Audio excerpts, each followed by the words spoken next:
One quick announcement before we get going. Tomorrow, the President and the First Lady will travel to Wilmington, Delaware to attend the funeral of Gene Biden. We'll have details on press access for tomorrow's travel a little bit later in the day, but I just wanted to mention that. Mr. Feller? Thanks, Robert. On healthcare, would the President sign a bill that did not include the tax on the so-called Cadillac healthcare plans, or is that a mandatory revenue provision for him at this point? Well, Ben, the President will meet with some of the organized labor community this afternoon to discuss health care and presumably to get into that topic. And we'll have more of a readout when we get done with that. Well, how would you characterize his stance at this point? Yeah. Well, he supported the Senate bill, and that bill was that provision was in that bill for what it does in terms of changing the direction of healthcare costs. So, what's his message to a constituency represented by the labor leaders today that clearly is opposed to this? Well, that will be happening in the meeting, and when that meeting is over, we'll have a chance to talk about it. Is he confident about winning them over? We'll tell you that after the meeting as well. Robert, there were a lot of reports out this morning that the administration is considering a fee on banks, and I was wondering if you can talk about that, what you're thinking of in that regard. I don't have specifics to talk about what will be in the budget. We'll do that certainly later in the month as we get closer to the budget. I would simply say, Karen, that the President has talked on a number of occasions about ensuring that the money that taxpayers put up to rescue our financial system is paid back in full. That's been the President's position. I think that's the least that taxpayers are owed. And we'll have more details on budgetary stuff as we get closer to the budget being released. Will we see something specific in the budget that ensures that taxpayers are paid back in full? That's the President's goal, yes. Okay, and just to follow up on that, you got a lot of questions last week about Secretary Geithner, and one of the main criticisms there is that he's too close to Wall Street and that the administration is too close to Wall Street, and I just was wondering what your response to that is. Well, the President made a series of decisions with his economic team on what had to be done to stabilize our economic situation upon taking office, an economic situation that veered, quite honestly, not simply the worst recession since the Great Depression, but an economy that, quite frankly, teetered on the edge of larger collapse. The President has made a series of decisions to take steps to get our economy jump-started on a path toward recovery. I think if you look at what people on Wall Street say about some of either our economic decisions or our economic rhetoric, I think that alone disproves that this is all about Wall Street. Jake. In the middle of December, OMB put out a memo to all federal agencies about how to calculate the stimulus, how to calculate jobs created and saved, saying that, among other things, that it would be quarterly instead of updated more frequently than that, and that also that if somebody were paid, even if two employees of a library who were already working there are paid with stimulus dollars, those two individuals should count as jobs created by or saved by the stimulus, even if those jobs existed already. Do you have any further explanation about why this Jake, I haven't seen the memo, but I'm happy to talk to them and put you in touch with them. I haven't seen the memo and don't know what the details are. Okay. To follow up on a question I asked last week about the freeing of Case Khazali, do you have any more on that? No, I don't. Okay, and then, all right, that's it, I'm done. Get back to me when you can. On Harry Reid, the President put out the statement over the weekend accepting his apology, and I'm wondering why the President didn't talk in that apology, or in that conversation, I guess, that he had with him about unfortunate language that was used. No mention of that at all. I'm sorry? When the President put out the statement, or you put out the statement on behalf of the President, this conversation that he had with Senator Reid, there was no mention at all about the unfortunate language that was used. No, I think that phrase was in the statement about the fact that the unfortunate choice of words by Senator Reid. Well, it didn't seem like he went into sort of anything more than just, I accept his apology and we move on from here. Is there anything more that the Well, president no, I mean, felt? I don't have the statement in front of me, but I think the president's statement said that Senator Reid had called him about these comments that the president called unfortunate, that he's worked with Senator Reid, he knows Senator Reid, the type of values that he has, the agenda that he's pushed in the U.S. Senate, and didn't take offense at them. Has the president said anything more about that in light of just what we've been hearing? It's been dominating the various shows over the weekend and even this morning. No, that wasn't something I've heard the president talk more about today. And on the, in light of what has happened with terrorism, the terrorism threat, is there anything at all that the administration had planned to do, maybe a second-tier priority that has been put on the back burner now because there's been, sort of the ramped-up efforts with terrorism, the attention, and so much of the air sucked out with terrorism at the beginning of the year? No, I mean an agenda item that the president would be focusing on that he's not because of Is there it. anything, right, exactly. Is there anything else that the I mean, president was again, planning? Dan, this question sort of come in different forms throughout different times. It's not the juggling or you're handling too much question, but it's just that, is there anything that you've said, listen, we weren't planning on spending so much time focused on terrorism at the beginning of the year. Now we have to.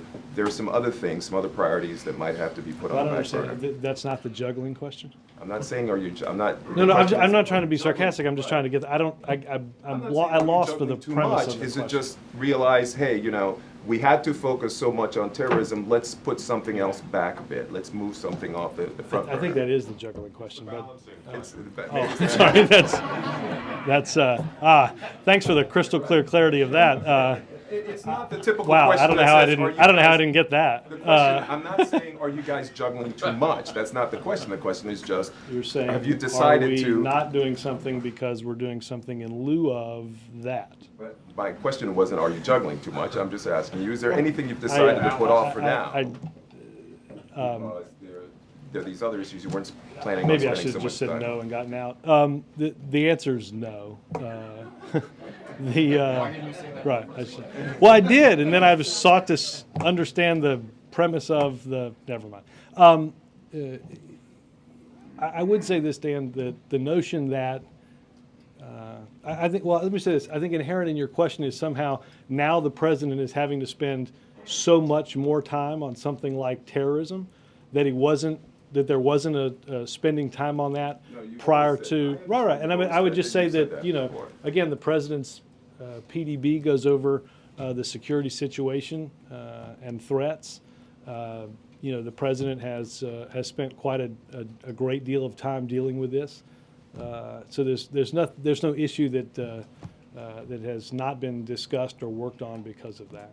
Anything going on behind the scenes on immigration reform?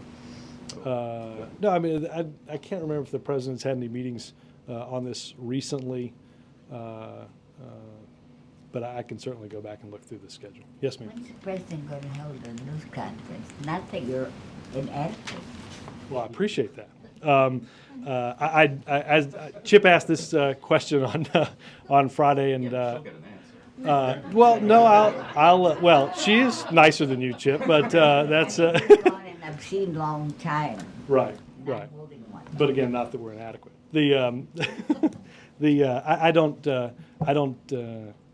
I don't see one on the schedule, at least in the short term, which is precisely what I said. No. Again, the last time we had this conversation here about the president's media strategy, I was informed by many of you that the president was A overexposed. good reason for not holding one. Who in this room said that the president was overexposed? One person in this room that said he was overexposed. No, we had a whole line of questioning on that. Let's take a poll. Seriously, All right, who at some I point? do not believe he's overexposed. Okay, so that's one, That was right? really confusingly phrased. Right. No, that was actually quite well phrased, and one person. Answer. I know what he Answer is said. accountability. I don't Who think wants anybody a in this news room. conference? I don't think anybody in this room. I don't think anybody in this Who room wants to win the thinks- lottery? Okay. saying our chances are just the same? Scratch and win, Major. Scratch and win. Chip. One person in this room that said he was overexposed. Just one. That's not true. Name one person who said he was Wait, overexposed. I will go back and look at the transcript, and we can point out About names. pundits, but we're not pundits, we're reporters. There are pundits out there who are saying. Do you have a question or opinion, Mr. Pundit? Going back to Wall Street firms, 3 firms, Goldman, Morgan, and Chase have set aside $47 billion, I believe the number is, on bonuses. Does the president think that's appropriate, and is there anything he has talked about or hopes to do something about that? Look, Chip, I think you heard Dr. Romer this weekend, and I think you've heard the president throughout the past year talk about the continued divergence from, in all ways, reality of what's going on Main Street and what's going on in some of these firms on Wall Street. They're folks that just continue not to get it. Can you do anything about Well, it? the president has discussed ways of, well, we have done stuff relating to banks that have received extraordinary assistance from the federal government. There is a lot less, as you know, that we can do with somebody that's not tied in terms of a direct correlation between money that's given through TARP. The president has repeatedly pushed, and the House passed as part of their financial reform, a say on pay. We have greatly encouraged anybody that's giving out bonuses and executive compensation to tie it not to short-term risk-taking, but to the long-term health of the company, as most stockholders and taxpayers would prefer, and that is give that compensation in stock, have it vest over a series of years so that the health of the firm is first and foremost, not short-term risk that might have people making different actions. Despite everything the president said and everything that he's proposed and everything that's been done, this may be the biggest year yet for money falling from the sky for these guys, And isn't Chip, there's just, like I said, there's a limit to what the president can do for firms that don't receive assistance from the American government. Use the bully pulpit more effectively, just get out there. I mean, he can pick up the phone and call these guys. Well, I can assure you, the meeting that we had not too recently with the bankers in the Roosevelt Room included a discussion about executive compensation. I think they know where we are on this issue. Fair to say they're just not listening to him. I think they're not listening to the American people, Chip. I think like I said, I think there's a divergence in reality as to what's going on in this economy. If you talk to somebody that is in line for a huge cash bonus at a Wall Street firm and a small business on Main Street that's trying to get a loan, that's trying to get some help and trying to get their business in this economy back on track. Absolutely. When the president talks about this, does he still get visibly angry about it? Absolutely. I mean, I don't. The truth is, I think the story that you were referring to was the one in Sunday's paper. I don't know anybody, save for a few that work for those banks, that don't get visibly angry in reading those stories. You Absolutely. think the banks have been forthcoming in their assets? Why did they need these big bailouts and they paid them back almost Well, immediately? I don't have any reason to question the financial straits that they were in at the time in which they received TARP recovery money. I will say this, Helen, and the president strongly believes this, is that was in many ways of their own doing, which I think is what gets people that much more exercised about this. And I think what the president has discussed and the reason why the president has pushed financial reform is to ensure that we have rules of the road that doesn't let the type of activity that caused this to happen to ever happen again, forcing the American taxpayers to have to make decisions about the financial system collapsing or providing TARP money for these guys. Attitude. But on the $47 billion, is he basically throwing in the towel and saying, "There's nothing I can do"? Well, no. I mean, again, there's little we can do legislatively. I think the president will continue to talk about this, both in public and in private with these bankers. Yes, ma'am. Real quick on the Mrs. Biden's funeral, will the president speak at that funeral? I don't believe that's the case, but I think he and the First Lady are just going, but I think they're working on the logistics of this. Okay, on the meeting with labor leaders today, is the president's message to them essentially, tough luck, we're going to tax the Cadillac plans, or can he be persuaded? I mean, I think the point of the meeting is to have this discussion, and we'll have more to say about that discussion at the conclusion of the meeting. So his position could move. Well, I think the president, obviously the president has a position, and I think we'll talk to them about why he sees this as something that's important in the bill.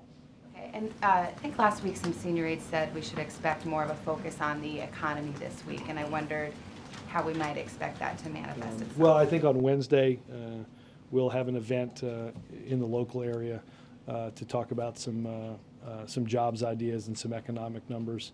I don't have the rest of the week's schedule in front of me, but I think over the course of the next several weeks, you'll see a number of economic events on our plate.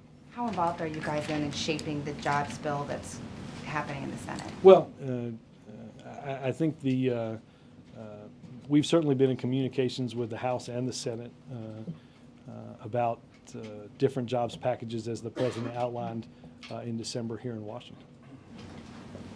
Robert, just to follow on the bank fee issue, isn't the bank fee being considered as part of the budget? Isn't this something, a way to sort of address this question of bonuses? And I had a question on calibration, given that there are 8,500 banks in the country and a large majority of them would come in for a fee that would be levied on banks. How would you square that circle? I'm not going to get into details and specifics on a budget that will be released at a later date.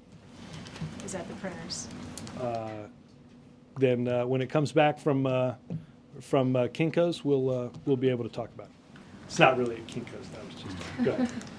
What is your assessment of the situation in Yemen now as a terror hotbed, if you will, source of kind of plots that we saw in Christmas, especially considering the comments that have come out of there in the past couple of days from the president of Yemen and from a leading cleric there, talking about foreign intervention and what it would bring?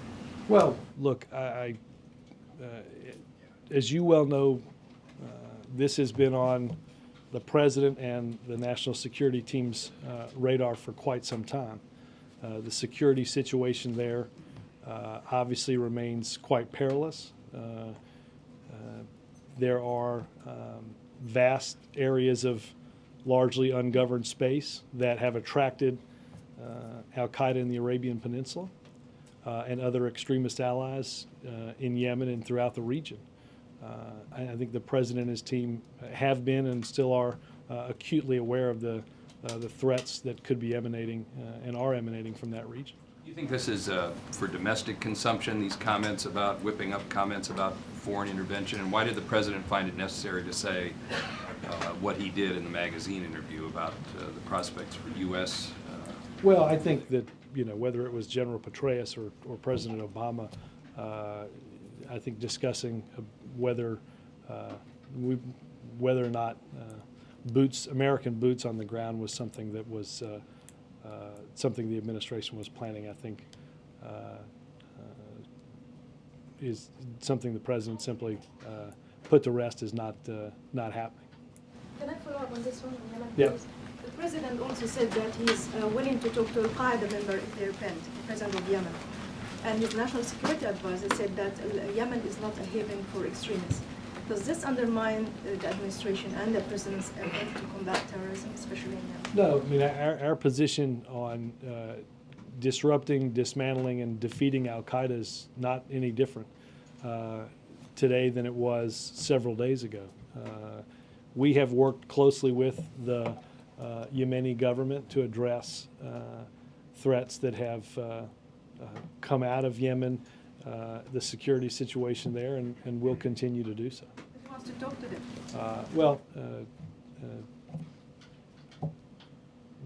Our posture as it relates to Al-Qaeda has not changed. I'm going to make another pass at the banking one, but in the context of the deficit, we've heard a lot from the president on the importance of reducing the deficit. Are you guys ruling out any sort of transaction tax or bank fee as a way to lower the deficit? I'm not going to add more in specificity to what I have yet to add to the previous 4 people that have asked. 2 people. Two. So you're not ruling it out. I'm not ruling it in or ruling it out. How about that? It's like a new jobs bill. On START, where are you guys on that? Are you guys getting closer? I mean, are we? We continue to work with our Russian counterparts on trying to find an agreement that, quite frankly, that works for both sides. I need to go back and look at some notes about whether it was this Friday or the previous Friday that we had a negotiating team that headed over to make some headway on that, but nothing as of yet to report. Major. You said in answer to Ben's question about the Cadillac plans, the President supports the Senate bill. Well, the President also supported the House bill. He put out statements on both, and they have divergent points of view on this question. Is the White House open to in any way reshaping the level at which the surtax in the Senate bill would apply to the Cadillac so-called health benefits? I mean, is that something that is negotiable? Within the confines of these conversations? Well, look, or the House I Senate think the conversations? President looks forward to speaking with leaders today about their ideas and about their concerns. And I certainly think the level is one of the topics that will come up. We'll have more to say about the meeting after the meeting. Would come up. I'm just trying to find out if the White House is open to having that level adjusted. We're certainly open to having that discussion, which will happen today. But not adjusting it necessarily. Well, I don't think we'd be having the discussion if we weren't interested in hearing their viewpoint. Very good. On Senator Reid's comments, the President and other advisors have said it was a poor choice of words. I'm just wondering if you could tell us what would have been a better way to express what Harry Reid was actually saying. I appreciate the opportunity to not just speak for an elected official, but speak as the senator from Nevada. I just think that would be a weird place for me to go, given I'd be up here doing impersonations all day, Major. Well, I guess what I'm getting at is there was nothing that the President found objectionable or untoward about what he was saying, just the way he said it? The President didn't take offense personally, but believes that, as the statement said, this was an unfortunate choice of words. I think that's what the statement said. He knows. An observation about his particular political strengths going into the campaign, which is what Harry Reid was talking about. I think Senator Reid, I have not read the book. Later in the book, makes the point that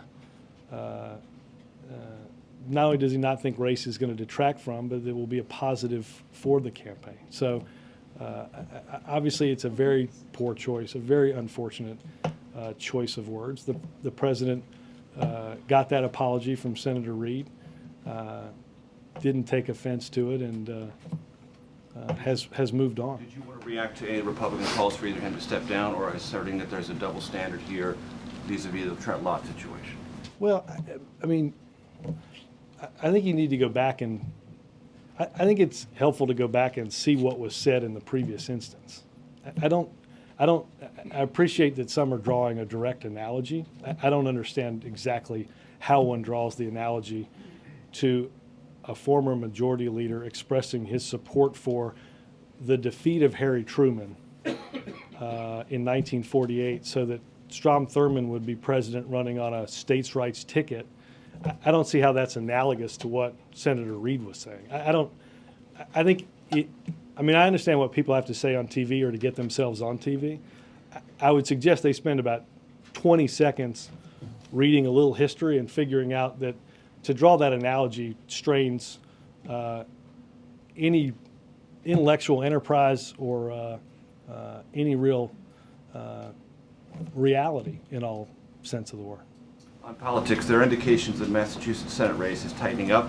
The DNC sent top staffer there today. Does the President have any intention of going up to Massachusetts to campaign on behalf of Martha Coker? The President doesn't have any travel plans to campaign in Massachusetts. Thanks.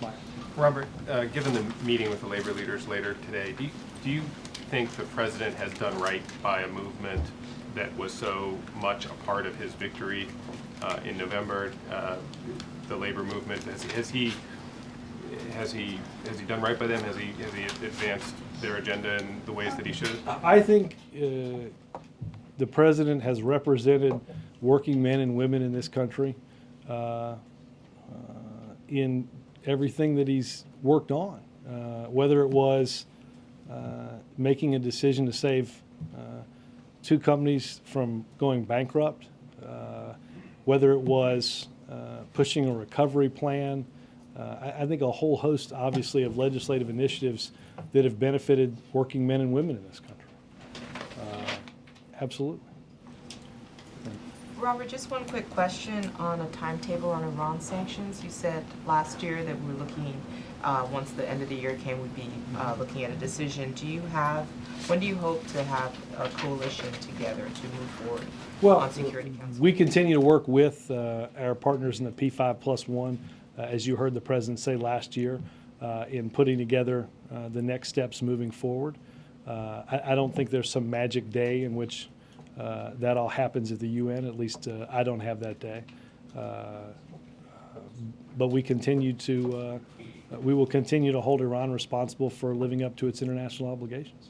So you don't have a deadline in mind? The administration isn't? Well, the administration is working both internally on ideas that it could do, as well as working with the P5+1 in a broader series that would have the support of the international community. A couple quick bookkeeping or scheduling issues. The President going to be going to the Democratic Issues Retreat this week? I got that last week, and I will look at, that's Thursday and Friday or something like that. Let me find that out scheduling-wise. And any closer to a State of the Union date? Not that I'm aware of, no.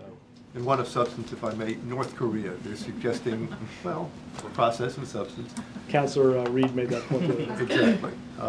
North Korea's assertion today that the United States and it should settle on a treaty by the end of this year to finally, the peace treaty that would finally end the Korean conflict, and how that is important in terms of settling the nuclear issue as well. The North Koreans are well aware of what they need to do to come back to talks with, to six-party talks and dealing with this issue, and that is give up its the idea of a nuclear state on the peninsula, just as it agreed to do several years ago. If they're willing to live up to those obligations, then we will make progress in those talks. But this isn't a step for us to take. This is a step for the North Koreans to take in living up to those obligations. So your position is six-party talks and solve the nuclear issue first, then we'll talk about a peace treaty. I think the way to have the most constructive talks is for them to come back to the table, living up to the obligations that they agreed to and then walked away from. Absolutely. Robert, question on the labor meeting. Are you going to put out a list of the attendees in advance of the meeting? I can get that. We will send that out to you as soon as we're done here. When you keep on saying you're going to have a readout, or you'll tell us later, in what form are you going to tell us whatever? Just a little email. Bit, okay. Yeah. And question about the meeting itself. A lot of labor leaders have been saying recently that it's going to be very hard for them to motivate their members and their kind of mid-level leaders to do the kind of foot soldiering that Democratic candidates are really going to depend on in the fall if they don't see progress either on the Cadillac plans or the Employee Free Choice Act, other things that are very important to them. There's a lot of kind of disillusionment in their ranks. What can the President say to change their minds? Again, the President looks forward to having this discussion today. I don't.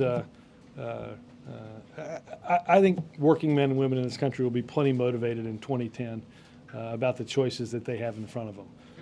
I don't. Well, let me finish the answer now.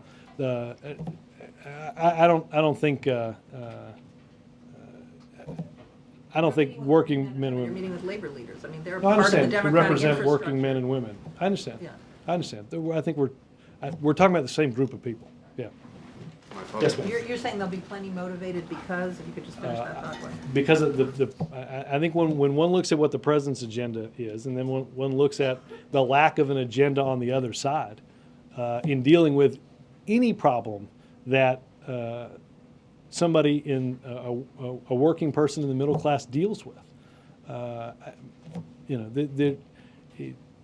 don't think it will be a hard decision to make when one looks at the agenda on the President's side, what we've done to get our economy restarted, to make college more affordable, to bring health care to those that don't have it and to correct insurance imbalances for those that do, versus, I mean, I hesitate to discuss what's on the other side because I haven't heard anybody on the other side discuss it except for a series of decisions that want to take us back to the same place we were in before the 2008 election. I think working men and women will ask themselves who's on the side of insurance companies and who's on the side of taking insurance companies on. I think that will be an argument that will be front and center, and I think working men and women will make that decision. Who had a follow-up on that? Yes, sir. Yeah, Robert, I think the question some labor leaders are asking is that during the campaign, candidate Obama accused candidate John McCain of wanting to tax Cadillac health plans and said McCain will and I won't. So why the change? But understand, Bill, because I know you paid attention extensively during the campaign. Remember what John McCain wanted to do, right? Any plan was a Cadillac plan because we were taking the tax deductibility of health care away, right? And that was going to be met, that would be fulfilling your health care needs by handing you a $2,000 voucher if you were an individual or a $5,000 voucher if you were a family. Now, we've had a long discussion about health care in this country over the past 8 or 9 months. We're not talking about $2,000 insurance plans. We're not talking about $5,000 insurance plans for families of 4. There's a difference between what the president has supported, which is at a $23,000 level, taxing an insurance company that offers a plan in excess of that amount, versus what John McCain proposed, which was to end the tax deductibility completely for health care that's provided in this country. I think they're fundamentally different. I don't think they are fundamentally different ideas. What if you're one of the steel workers who are working, this is Obama, what if you're one of the steel workers who are working right here in Newport News and you've given up wage increases in exchange for better health care? I read that on your blog too. It's the point I just made to Bill is the same. There's a difference between. It's not inconsistent because what he was talking about was two fundamentally different things. Removing the tax deductibility of any part of your health care and capping for taxing insurance companies that offer a health care plan in excess of a $23,000 limit. They're not in the same ballpark. They're not in the same But you don't dispute what the state. about the here and now point that the unions make, that 1 in 4 of their rank and file workers could be affected by the tax structure in the Senate bill negatively. You don't dispute that, do you? And that's something I'm sure will come up in the president's meeting today. To try to tease but that out. the notion that somehow that's an implication of the Senate if bill. you will acknowledge that what the president has talked about and supports, and making the point that somehow that's analogous to what he opposed with Senator McCain's proposal, isn't also close to being reality, right? Sure, I mean, but I've not gone down that road. I'm just asking you No, about but I'm today. I'm in the event that you were to travel down that road. He doesn't answer Right. He doesn't do hypotheticals. Right. Yeah. Thank you. But you're saying your spokesperson there saved you on that one. You're saying the president would abide by basically what he said in the campaign, which is those workers who did negotiate so that they have better health care instead of wage increases, they would not be impacted. That's something they're going to discuss today. Christy. Two things. Oh, I'm sorry, I go back. Go to Christy and then I'll go. On 2 different topics, if I can. First of all, has the White House Chief of Staff signaled to the President that he's entertaining the idea of leaving to run for any office or to do anything else? I think he addressed this on Savannah's new cable show, Seen Daily at 9 a.m. No, he's. I think he committed to Savannah to be here through 2010. He did indeed. Yeah. That's MSNBC. Are there any other high-level personnel changes coming that None that I'm aware of, no. And back to the Yemen transfers, or the Guantanamo transfers, for just a minute. You've halted the ones to Yemen. Are you still going forward as before with repatriations to other countries? We are continuing the process whereby the task force evaluates all that are there for the status of their case and to understand how in closing Guantanamo Bay they'll be dealt with. Okay, so there's no other kind of hold on any other country? Not, no. Are people going into rehabilitation programs in any country at all? You know, Is that still under because we're not, you know, this is like the third, we just aren't going to get into the specifics of agreements that are ultimately made in terms of transfer. Okay, but can you say, are you reviewing the Saudi rehab program right now? Again, we're making determinations about each case at Guantanamo Bay. And is any one of those determinations that you are suspending possible transfer into their rehab program in Saudi Arabia? I'm sure they continue to evaluate, but there have not been any pronouncements on that. Yes, ma'am. Robert, last week Governor Schwarzenegger urged his congressional delegation either to make sure California got the same Medicaid deal as Nebraska or else vote against the health care bill. Does the White House support extending the Nebraska payment system nationwide? I would say this, that the president obviously understands greatly the fiscal situation that governors find themselves in. I think a pretty good understanding of how the president feels is a big chunk of the Recovery Act was for FMAP Medicaid funding to go to help states out of their fiscal situation. And the president wants to work with governors in understanding in tough economic times and in tough budget times taking on new challenges. So we're going to continue to work with Open governors. to the idea? I think that's certainly part of the discussion. Yes, sir. Back to Yemen. The fact that the president of Yemen is even talking to Al-Qaeda seems to sort of throw up quite a large conflict with the administration's policy. Is the White House confident that the president of Yemen can be relied on to help combat extremism there? Yes, as evidence of the steps that he's taken over the last many months to deal with it. Absolutely. We believe that the president is taking the necessary steps, and we continue to support his efforts to combat extremism. Yes, sir. Two questions, Robert. On Friday, you addressed Rudy Giuliani's comments that there were no domestic attacks under Bush, and since then you revised his statement to say that he meant to say no domestic attacks on American soil by Islamic terrorists since 9/11. I think that's accurate. Okay. And my second question. I mean, you know. Okay. That was fast. I mean, I think what was missing was. Well, I mean, right. What was missing from. Several examples though that don't fit that. That's why I wanted to see. Well, I would say this. I haven't. I can go through look at vast numbers of examples. My point was that the mayor of New York had forgotten about an attack that happened in New York during that administration, and I was caught off guard by that fact, and as I think anybody that might have been watching was sort of caught off guard by what he was saying and what he meant to say. Satisfied with the clarification in that he didn't forget about I'd have to look at what other instances he's, you know, again, my point of contention was September 11th, which I thought it was weird that he'd forgotten. Second question. There's a story on the front page of the Daily Caller today. It says something like... What's that? Where's John? Is he not? No, that joke's not good if he's not here. The story, the headline is something to the effect of that the Christmas bomber was singing like a canary until the Obama administration read him his rights. And I remember there was a briefing last week, and John Brennan said something like, I don't know if he put this fine point on it, but is it true that the FBI is satisfied that they've gotten all the information that they could out of the suspect before he lawyered up? I thought I heard him say something like that. I think what I've said and what John has said is that the FBI questioned the terror suspect after the incident and were satisfied with the usable information that they got. Absolutely. There's no feeling that they left something on the field there? Or on the table. Keith. Robert, why isn't the president going to campaign for Martha Coakley? That's a tight race, very important to his agenda, potentially.